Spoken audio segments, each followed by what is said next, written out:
l'entretien de la matinale. Et c'est avec vous, Andira Kotondavoula, bonjour. Bonjour Yumna, bonjour à tous et nous accueillons ce matin Amdi Loaïdou Soumaïla, maire de Mamoudzou. Bonjour et merci d'être là ce matin. Bonjour Andy, bonjour à tous. Alors, le direct nous indique qu'il y a des tensions à Kahani depuis ce matin. On se rappelle que vous êtes à l'origine des assises contre l'insécurité à la fin de l'année 2020. Un chantier, en tout cas, qui a permis de mettre en place certaines conventions, dont la dernière signée la semaine dernière avec les cadis et le conseil départemental.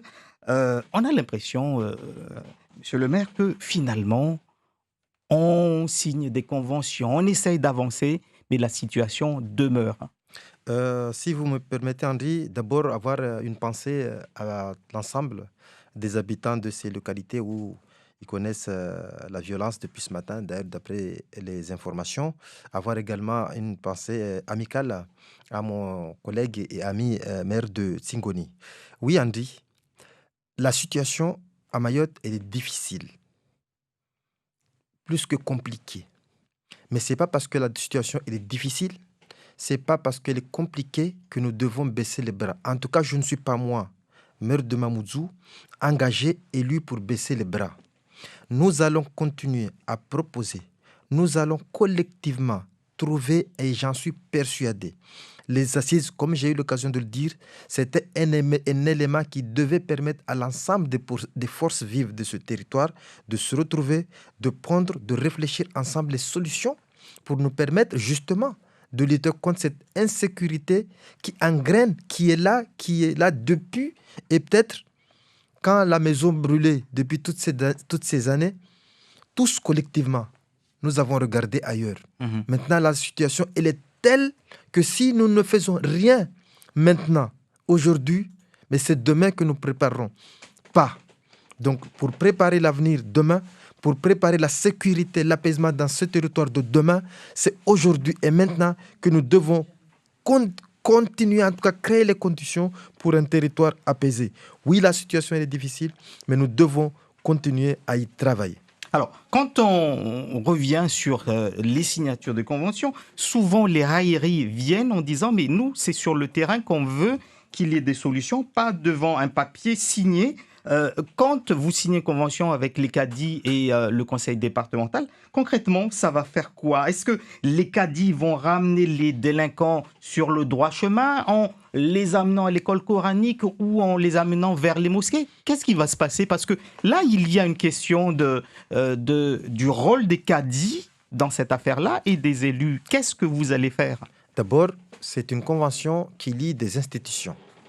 On est, vous n'êtes pas sans le savoir, on est une collectivité.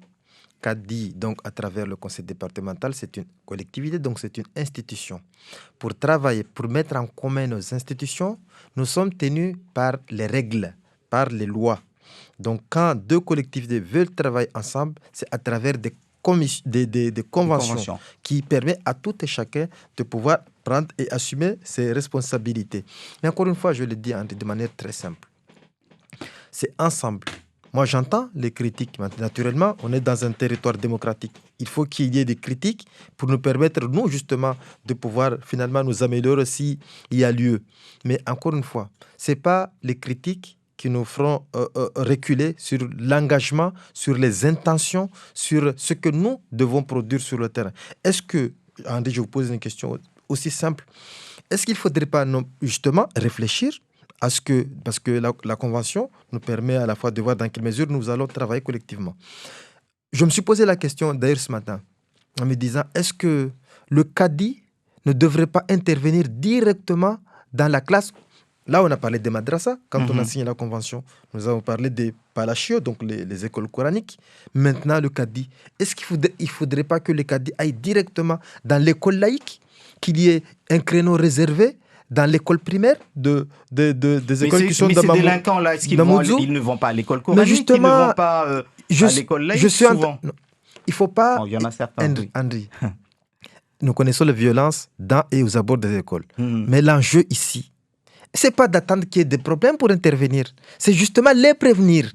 Si nous préparons la jeunesse d'aujourd'hui à éviter, nous leur donner la bonne parole, que le cadi aille prêcher la bonne parole au sein des écoles, dès la maternelle.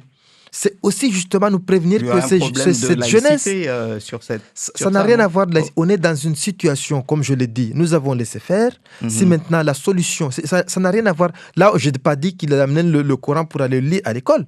Prêcher la bonne parole, le vivre ensemble, c'est ce que nous essayons de mettre en place. Maintenant que le cadi ait sa place au sein de ces structures pendant 1 heure, pour qu'il aille prêcher la bonne parole, est-ce que ça ne serait pas aussi une des solutions de prévention? Il faut que tous, collectivement, nous soyons force de proposition. Et même les critiques sont les bienvenues, André. Alors, j'ai regardé avant de vous inviter, je suis revenu sur votre campagne municipale, puisque l'idée qu'on a en ce moment, c'est d'inviter tous les maires de Mayotte revenir quelques mois après leur élection pour parler un petit peu de ce qu'ils sont en train de mettre en place. Et lors de votre campagne municipale, vous étiez ici, vous avez déclaré notre priorité, le développement durable, l'écologie, la salubrité publique. Nous voulons en faire la première cause communale dans les 10 prochaines années. Nous allons régler définitivement le problème de l'assainissement. Nous voulons régler définitivement le problème de l'assainissement. Nous devons revoir les ramassages d'ordures qui n'est pas efficace. Et puis, il y a également l'éducation, sensibiliser, informer, éduquer. Nous voulons que l'éducation à l'environnement soit inscrite dans les programmes scolaires.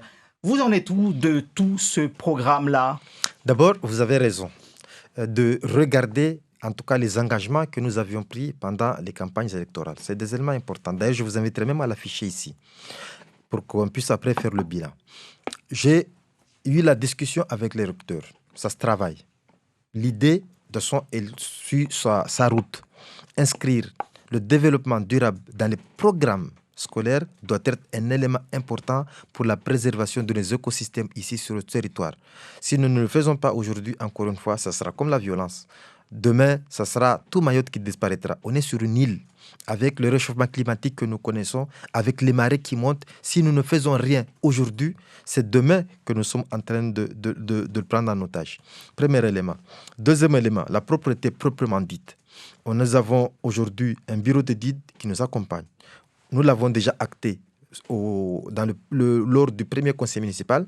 Nous avons déclaré cause communale pour les 10 prochaines années, la propreté urbaine et par voie de conséquence, la santé.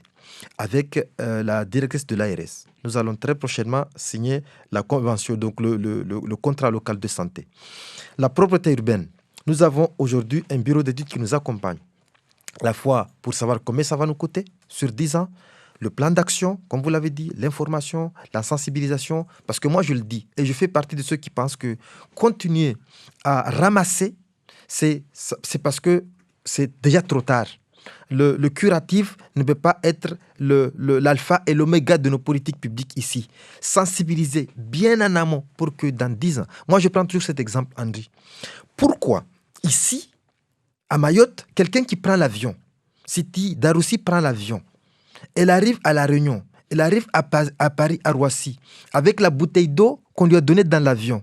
Elle sort de l'aéroport, elle prend la bouteille, elle le met dans la poubelle. Quand c'est l'inverse, quand c'est Daroussi, elle prend l'avion. Je dis ça parce qu'elle est à côté de moi. Elle prend l'avion à Paris, elle arrive à Pamanzi, la bouteille d'eau qu'on lui a donnée dans l'avion, elle le met dans le caniveau qui a pas mandi. Est-ce que vous trouvez ça normal? Pourquoi c'est ainsi? Donc ce paradigme, ce travail de sensibilisation, de changement de mentalité que nous allons, en tout cas, la ville de Mamoudzou s'est engagée dans cette perspective. Et André, nous allons y arriver. Pendant votre campagne municipale également, il était question du rôle central de la CADEMA. Aujourd'hui, on est en train tous de regarder sur cette CADEMA qui annonçait pas mal de grandes nouvelles et on a l'impression que tout est en stand-by aujourd'hui puisque vous avez, adressé une lettre au préfet pour demander, en tout cas pour l'informer de votre souhait de dissoudre la CADEMA. Tout ça lié au fait que la majorité municipale actuelle n'a pas un rôle finalement très actif dans cette CADEMA. Où en est d'abord la situation aujourd'hui? Est-ce que vous êtes toujours sur cette voie de dissolution, ce souhait de dissolution? Alors André, j'ai eu l'occasion d'inviter l'ensemble des Mahorais à discuter en live Facebook où j'ai eu l'occasion de répondre à toutes ces questions de manière dans les détails très, très précis. Je ne reviendrai pas nécessairement sur ce que j'ai dit, mais ce qui est sûr, c'est que nous devons tirer l'expérience de ces 5 années, en tout cas ces 5 précédentes années. La gouvernance dans ce périmètre de la CADEMA ne convient à personne. Ni à Mamoudzou. Moi, quand je suis élu maire, je n'étais pas dans la gouvernance, donc je n'ai pas fait partie des gens qui ont décidé de lier 2 communes seulement. C'est inédit dans l'ensemble des intercommunalités. Lier seulement 2 communes, ça veut dire que ça nous oblige finalement à être d'accord. Du moment où on est d'accord, ça devient un élément bloquant. Maintenant, nous devons tirer l'expérience de tout cela et repartir sur un autre avenir. Et l'autre avenir, c'est ce que j'ai proposé et ce que la commune de Mamoudzou va proposer, c'est de pouvoir élargir le périmètre de la CADEMA pour être à même de répondre aux enjeux futurs et à venir pour le développement de ce territoire.